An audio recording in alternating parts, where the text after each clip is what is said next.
ಇನ್ನು ಮೈಸೂರು ಮೂಡಾದಲ್ಲಿ ಸೈಟ್ ಹಂಚಿಕೆ ಹಗರಣದ ವಿಚಾರಕ್ಕೆ ಸಂಬಂಧಪಟ್ಟಂತೆ ಲೋಕಾಯುಕ್ತರ ಪ್ರಶ್ನೆಗಳಿಗೆ ಮುಖ್ಯಮಂತ್ರಿಗಳು ಉತ್ತರವನ್ನು ಕೊಟ್ಟಿದ್ದಾರೆ. ಮುಖ್ಯಮಂತ್ರಿ ಸಿದ್ದರಾಮಯ್ಯ ವಿರುದ್ಧದ ಮೂಡಾ ಹಗರಣ ಕೇಸ್, ಈ ಕೇಸ್ನಲ್ಲಿ ಲೋಕಾಯುಕ್ತ ಪೊಲೀಸರ ಮುಂದೆ ಸಿಎಂ ಉತ್ತರವನ್ನು ಕೊಟ್ಟಿದ್ದಾರೆ. 30 ಪ್ರಶ್ನೆಗಳಿಗೆ ಸವಿವರವಾಗಿ ಉತ್ತರವನ್ನು ನೀಡಿದ್ದಾರೆ ಸಿಎಂ ಸಿದ್ದರಾಮಯ್ಯ.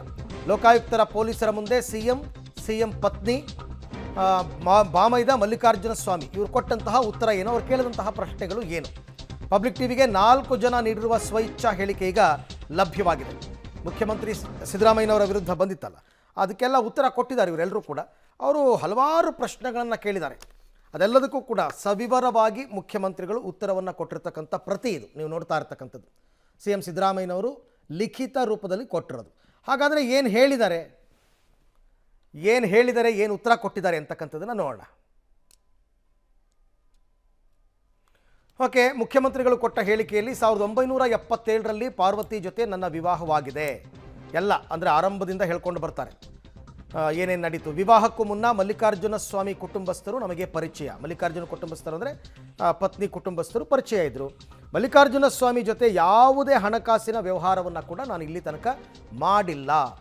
ಮಲ್ಲಿಕಾರ್ಜುನ ಸ್ವಾಮಿ ಜಮೀನು ಖರೀದಿಸಿರೋದ್ರ ಬಗ್ಗೆ ಕೂಡ ನನಗೆ ಗೊತ್ತಿಲ್ಲ. ಅಂದರೆ ದೇವರಾಜು ಇಂದ ಮಲ್ಲಿಕಾರ್ಜುನ ಸ್ವಾಮಿ ಖರೀದಿ ಮಾಡಿದ್ರಲ್ಲ ಅದ್ರ ಬಗ್ಗೆನೂ ನನಗೆ ಗೊತ್ತಿರಲಿಲ್ಲ. ಈ ಥರ ಉತ್ತರಗಳನ್ನ ಒಂದೊಂದೇ ಹೇಳ್ತಾ ಹೋಗ್ತಾರೆ. ನಾನೇನು ಸಹಾಯನೂ ಮಾಡಿಲ್ಲ ಅಂತ ಹೇಳ್ತಾರೆ. ಅವ್ರು ಜಮೀನು ಖರೀದಿ ಮಾಡೋದಕ್ಕೆ ಹಣಕಾಸಿನ ಸಹಾಯ ಆ ಥರದ್ದೇನೂ ಕೊಟ್ಟಿಲ್ಲ. ಜಮೀನಿನ ಭೂಮಾಲೀಕ ದೇವರಾಜು ಅಂದರೆ ಮೂಲ ಭೂಮಾಲೀಕ ದೇವರಾಜು, ಆತ ಯಾರು ಅಂತಕ್ಕಂಥದ್ದು ನನಗೆ ಗೊತ್ತೇ ಇಲ್ಲ. ಜಮೀನನ್ನು ಭೂಸ್ವಾಧೀನದಿಂದ ಕೈಬಿಡಲು ನಾನು ಸಹಾಯ ಮಾಡಿಲ್ಲ. ಇದೇ ಅವ್ರ ಮೇಲೆ ಬಂದಿದ್ದ ಆರೋಪ ತಾನೇ, ನಾನು ಸಹಾಯ ಮಾಡಿಲ್ಲ. 2013ರಲ್ಲಿ ಜಮೀನು ದಾನ ಕೊಟ್ಟಿರುವ ಬಗ್ಗೆ ನನಗೆ ಮಾಹಿತಿ ಇದೆ. ಅಂದರೆ ಮಲ್ಲಿಕಾರ್ಜುನ ಸ್ವಾಮಿ ನನ್ನ ಪತ್ನಿಗೆ ದಾನ ಕೊಟ್ಟಿರೋದ್ರ ಬಗ್ಗೆ ನನಗೆ ಮಾಹಿತಿ ಇದೆ. ಜಮೀನಿನ ವಿಚಾರದಲ್ಲಿ ನಾನು ಯಾವುದೇ ಪ್ರಭಾವವನ್ನು ಕೂಡ ಬೀರಿಲ್ಲ ಅಂತ ಮುಖ್ಯಮಂತ್ರಿಗಳು ಹೇಳಿದ್ದಾರೆ. ಅವ್ರ ಮೇಲೆ ಇದ್ದಂತಹ ಆರೋಪ ಅದು. 14 ನಿವೇಶನ ಪರಿಹಾರ ನೀಡಿರೋದು ಪತ್ನಿಯಿಂದ ನನಗೆ ಗೊತ್ತಾಯಿತು ಅಂತ ಹೇಳ್ತಾರೆ. ಮೂಡಾದವರೇ ಕೊಟ್ಟಿದ್ದಾರೆ 14 ನಿವೇಶನಗಳು. 14 ನಿವೇಶನಗಳ ಸ್ಥಳಕ್ಕೆ ನಾನು ಯಾವತ್ತಿಗೂ ಭೇಟಿ ನೀಡಿಲ್ಲ ಅಂತ ಹೇಳ್ತಾರೆ. ನಾನು ಹೋಗೂ ಇಲ್ಲ, ನಾನು ನೋಡೂ ಇಲ್ಲ. 14 ನಿವೇಶನ ಪರಿಹಾರವಾಗಿ ಪಡೆಯೋದಕ್ಕೆ ನಾನು ಯಾವುದೇ ಒತ್ತಡವನ್ನು ಕೂಡ ಹೇರಿಲ್ಲ ಅಂತ ಮುಖ್ಯಮಂತ್ರಿಗಳು ಹೇಳಿದ್ದಾರೆ. ಈ ಸಂದರ್ಭದಲ್ಲಿ ನಾನು ಅಧಿಕಾರದಲ್ಲೂ ಇರಲಿಲ್ಲ, ನಾನು ಯಾವುದೇ ಪ್ರೆಷರ್ ಕೂಡ ಹಾಕಿಲ್ಲ ಅಂತ. 14 ನಿವೇಶನಗಳ ವಿಚಾರದಲ್ಲಿ ವಿವಾದ ಉಂಟಾಗಿದ್ದರಿಂದ ನಾನು ವಾಪಸ್ ಕೊಟ್ಟಿದ್ದೇನೆ ಅಥವಾ ನನ್ನ ಪತ್ನಿ ವಾಪಸ್ ಮಾಡಿದ್ದಾರೆ. ಒಂದು 14 ನಿವೇಶನಗಳ ಖಾತೆ ಮಾಡಿಕೊಳ್ಳೋದಕ್ಕೆ ಕುಮಾರ್ ಅವರು ಸಹಿ ಮಾಡಿದ್ದಾರೆ ಅಂತಕ್ಕಂಥದ್ದನ್ನು ಕೂಡ ಮುಖ್ಯಮಂತ್ರಿಗಳು ಹೇಳಿದ್ದಾರೆ. ಲೋಕಾಯುಕ್ತಕ್ಕೆ ಕೊಟ್ಟ ವಿಚಾರ, ಸಹಿ ಮಾಡಲು ನನ್ನ ಪತ್ನಿಯೇ ಅನುಮತಿಯನ್ನು ನೀಡಿರಬಹುದು ಅಂತಲೂ ಹೇಳ್ತಾರೆ. ಕುಮಾರ್ ಅವರು ಬರೆದಿದ್ರಲ್ಲ, ಸೈನ್ ಮಾಡಿದ್ರಲ್ಲ ಅದು.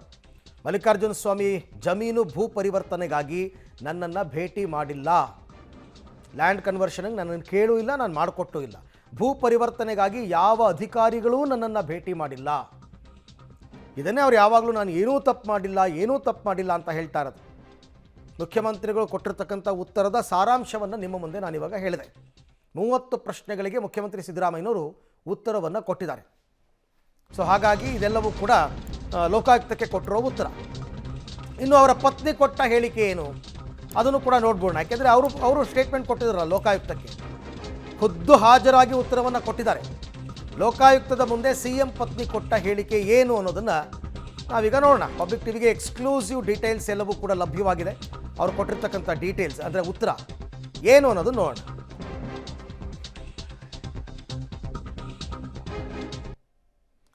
ಓಕೆ, ಸಿಎಂ ಪತ್ನಿ ಕೊಟ್ಟಿರುವಂತಹ ಉತ್ತರ ಅದು ಕೂಡ ಲಿಖಿತ ರೂಪದಲ್ಲೇ ಇದೆ. ಯಾಕೆಂದರೆ ಅವ್ರು ಕೊಟ್ಟಿರೋದನ್ನೆಲ್ಲ ಇವರು ಡಾಕ್ಯುಮೆಂಟ್ ಮಾಡಿ ಕೋರ್ಟಿಗೆ ಸಬ್ಮಿಟ್ ಮಾಡಬೇಕಲ್ಲ. ಆ ಕೋರ್ಟಿಗೆ ಸಬ್ಮಿಟ್ ಮಾಡಿರ್ತಕ್ಕಂಥದ್ದೇ ಇದು. ಮುಖ್ಯಮಂತ್ರಿಗಳ ಪತ್ನಿ ಕೊಟ್ಟಿರ್ತಕ್ಕಂತಹ ಉತ್ತರ. ಓಕೆ, ಕೆಸರೆ ಗ್ರಾಮದಲ್ಲಿ ನನ್ನ ಅಣ್ಣ ದಾನವಾಗಿ ಭೂಮಿ ಕೊಟ್ಟಿದ್ದಾರೆ. ಕೆಸರೆ ಗ್ರಾಮದಲ್ಲಿ 2010ರಲ್ಲಿ ನನ್ನ ಅಣ್ಣ ಈ ಜಾಗವನ್ನು ನನಗೆ ಕೊಟ್ಟಿದ್ದಾರೆ, ದಾನದ ರೂಪದಲ್ಲಿ ಕೊಟ್ಟಿದ್ದಾರೆ ಅಂತ. ಜಮೀನು ಖರೀದಿಸುವಾಗ ನಾವು ಹಣಕಾಸಿನ ಸಹಾಯವನ್ನು ಮಾಡಿಲ್ಲ. ಅಂದರೆ ನನ್ನ ಅಣ್ಣ ಜಮೀನು ಖರೀದಿ ಮಾಡ್ಬೇಕಾದ್ರೆ ನಾವೇನು ದುಡ್ಡು ಕೊಟ್ಟಿಲ್ಲ. 2013ರಲ್ಲಿ ಮೊದಲ ಬಾರಿಗೆ ಜಮೀನಿನ ಸ್ಥಳಕ್ಕೆ ನಾನು ಭೇಟಿ ಕೊಟ್ಟಿದ್ದೇನೆ, ಅಂದರೆ ಕೆಸರೆ ಆ ಮೂಲ ಜಾಗ ಇತ್ತಲ್ಲ ಅಲ್ಲಿ. 2014ರಲ್ಲಿ ಮೂಡಾ ನಿವೇಶನ ಮಾಡಿರೋದು ಗೊತ್ತಾಗಿದೆ. ಅದನ್ನು ಮೂಡಾದವ್ರು ಅಕ್ವೈರ್ ಮಾಡಿಕೊಂಡು ಅದನ್ನು ಸೈಟ್ ಮಾಡಿರೋದು. ದಾನದ ಜಮೀನಿಗೆ ನನ್ನ ಅಣ್ಣನೇ ನೋಂದಣಿ ಶುಲ್ಕವನ್ನು ಕೂಡ ಪಾವತಿಸಿದ್ದಾರೆ. ಅದು ರಿಜಿಸ್ಟರ್ ಆಗಬೇಕಲ್ಲ ದಾನದ ಪತ್ರ, ಅದಕ್ಕೆ ನೋಂದಣಿ ಶುಲ್ಕವನ್ನು ನಮ್ಮ ಅಣ್ಣನೇ ಪಾವತಿ ಮಾಡಿದ್ದಾರೆ. ಮೂಡಾದವರು ಭೂಸ್ವಾಧೀನ ಮಾಡ್ಕೊಂಡಿರೋದು ನಮಗೆ ಗೊತ್ತಿಲ್ಲ ಅಂತ ಹೇಳ್ತಾರೆ. ಅವ್ರು ಭೂಸ್ವಾಧೀನ ಮಾಡ್ಕೊಂಡಿರೋ ವಿಚಾರಣೆ ಗೊತ್ತಿಲ್ಲ. ಸದರಿ ಜಮೀನಿನಲ್ಲಿ ನಾವು ಯಾವುದೇ ಬೆಳೆಯನ್ನು ಬೆಳೆದಿರುವುದಿಲ್ಲ. ಕೃಷಿಯೇತರ ಚಟುವಟಿಕೆ ಎಂದಾಗ ಅದು ಬೆಳೆಯೋಕ್ಕೂ ಬರಲ್ಲ ಬಿಡಿ. ದಾನಪತ್ರದಲ್ಲಿ ಕೃಷಿಯೇತರ ಭೂ ಪರಿವರ್ತನೆ ಬಗ್ಗೆ ಉಲ್ಲೇಖಿಸಿಲ್ಲ. ಅಂದರೆ ಭೂಮಿಯನ್ನು ಕೃಷಿಯೇತರ ಮಾಡಿದ್ದೀವಿ ಅಂತ ಅವ್ರು ಉಲ್ಲೇಖಿಸಿಲ್ಲ. ಬದಲಿ ಜಾಗಕ್ಕೆ 2014ರಲ್ಲಿ ನಾನು ಅರ್ಜಿಯನ್ನು ಸಲ್ಲಿಸಿದ್ದೆ ಮೂಡಾದಲ್ಲಿ. ನೀವು ಅಕ್ವೈರ್ ಮಾಡ್ಕೊಂಡ್ರಲ್ಲ, ನನಗೆ ಪರಿಹಾರ ರೂಪದಲ್ಲಿ ಸೈಟ್ ಕೊಡಿ ಅಂತ ಕೇಳಿದ್ದೆ. ಸೊ ಬದಲಿ ಜಾಗ ಕೇಳಿದ್ದೇನೆ ಹೊರತು ನಿವೇಶನ ಕೇಳಿಲ್ಲ. ಓಕೆ, ನಾನು ಸೈಟ್ ಕೊಡಿ ಅಂತ ಕೇಳಿಲ್ಲ, ಬದಲಿ ಜಾಗ ಕೊಡಿ ಅಂತ ಕೇಳಿದ್ದೀನಿ. ಇಂತಹ ಬಡಾವಣೆ ಅಥವಾ ಸ್ಥಳದಲ್ಲಿ ಜಾಗವನ್ನು ಕೇಳಿಲ್ಲ. ಅದೇ ಆ ವೈಟ್ ಮಾರ್ಕ್ ಹಾಕಿದ್ರು ಅಂದ್ರಲ್ಲ, ವೈಟ್ನರ್, ಅದು ಅರ್ಜಿಯಲ್ಲಿನ ಸಹಿ ನನ್ನದೇ ಆಗಿದೆ. ನನಗಿಂಥದೇ ಜಾಗದಲ್ಲಿ ಕೊಡಿ ಅಂತ ನಾನು ಕೇಳಿಲ್ಲ. ಅರ್ಜಿಗೆ ವೈಟ್ನರ್ ಹಾಕಿರುವುದನ್ನು ನಾನು ಗಮನಿಸಿಲ್ಲ ಅಂತ ಹೇಳಿದ. ಯಾವ ಜಾಗ ಅನ್ನೋದಕ್ಕೆ ವೈಟ್ನರ್ ಹಾಕಿದ್ರಲ್ಲ, ಅದನ್ನು ನಾನು ಗಮನಿಸಿಲ್ಲ. ಅಧಿಕಾರಿಗಳು ಮಾಡಿರೋ ಕೆಲಸ. ಬದಲಿ ಜಮೀನಿಗೆ ನನ್ನ ಪತಿ ಮಗನ ನೆರವನ್ನು ನಾನು ಪಡೆದಿಲ್ಲ. 14 ನಿವೇಶನ ವಿಚಾರದಲ್ಲಿ ಸುಳ್ಳು ಆರೋಪಗಳನ್ನು ನನ್ನ ಮೇಲೆ, ನಮ್ಮ ಪತಿಯವರ ಮೇಲೆ ಮಾಡಲಾಗಿದೆ. ಗಂಡನ ಮೇಲೆ ಆರೋಪ ಕೇಳಿ ಬಂದಿದ್ದರಿಂದ 14 ಸೈಟ್ಗಳನ್ನು ನಾನು ವಾಪಸ್ ಕೊಟ್ಟಿದ್ದೇನೆ. ಸೊ ಇದೆಲ್ಲವೂ ಕೂಡ 14 ನಿವೇಶನ ಮಂಜೂರಾದಾಗ ನನ್ನ ಪತಿ ವಿಪಕ್ಷ ನಾಯಕರಾಗಿದ್ದರು. ಅಂದರೆ ಸೈಟ್ ನನಗೆ ಅಲಾಟ್ ಆದಾಗ ಅವರೇನು ಪ್ರಭಾವ ಬೀರಿಲ್ಲ. ಸರ್ಕಾರಿ ನಿವೇಶನಗಳ ಮೇಲೆ ನನ್ನ ಪತಿ ಯಾವುದೇ ಒತ್ತಡವನ್ನು ಹೇರಿಲ್ಲ ಅಂತ ಇವರು ಕೊಟ್ಟಿರ್ತಕ್ಕಂಥ ಉತ್ತರ. 14 ನಿವೇಶನಗಳಿಗೆ ಖಾತೆ ಮಂಜೂರಿಗೆ ನನ್ನ ಪರವಾಗಿ ಕುಮಾರ್ ಅವರು ಸಹಿ ಹಾಕಿದ್ದಾರೆ. ನಾನೇ ಪರ್ಮಿಷನ್ ಕೊಟ್ಟಿದ್ದೆ. ಸಿದ್ದರಾಮಯ್ಯನವರು ಅದನ್ನೇ ಹೇಳಿದ್ದಾರೆ, ನಾನೇ ಪರ್ಮಿಷನ್ ಕೊಟ್ಟಿದ್ದೆ ಅಂತ. ಸೊ ಹಾಗಾಗಿ ಇವರು ಕೇಳಿರ್ತಕ್ಕಂಥ ಪ್ರಶ್ನೆಗಳಿಗೆಲ್ಲ ಸಮರ್ಪಕವಾಗಿ ಸವಿವರವಾಗಿ ಉತ್ತರವನ್ನು ಕೊಟ್ಟಿದ್ದಾರೆ ಮುಖ್ಯಮಂತ್ರಿಗಳ ಪತ್ನಿ.